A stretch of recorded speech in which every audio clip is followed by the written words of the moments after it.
Please, hello po. Magandang gabi po sa inyo. Ay, pwede po tayo magsalita. Okay lang po yan. Hinahanap ko kasi yung mic, andito pala. Ay, nandyan yung mic. Daddy, kayo ba po ay sumasali po sa circus or mga ganun po? Oo, meron kaming circus nung araw eh. Ay, ito pala. Ayan. Venetian Macau. Sa Macau yan. Sa Macau? Oo. Ayan. So, Ayan. internationally po, nagpa-perform din kayo? Opo. Wow! Ayan. Ang galing! Grabe!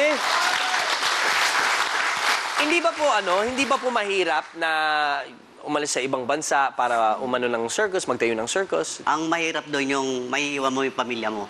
Ay, tama. Ayun, maiiwan mo sila dito, ikaw nando doon.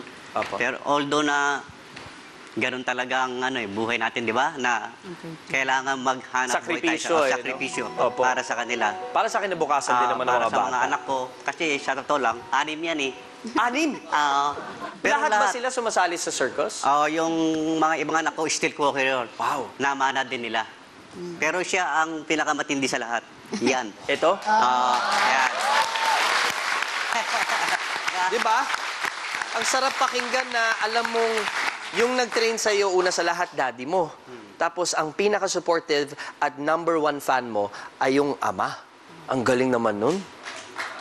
Di ka ba na-happy doon? Masaya ka naman doon. Gaano po kayo ka-proud sa anak niyong si Paul ngayon? Umaapaw po ang kaligayahan ko para sa anak ko na katulad dito, sumali siya sa Big Shot. Ako nga nabigla ako.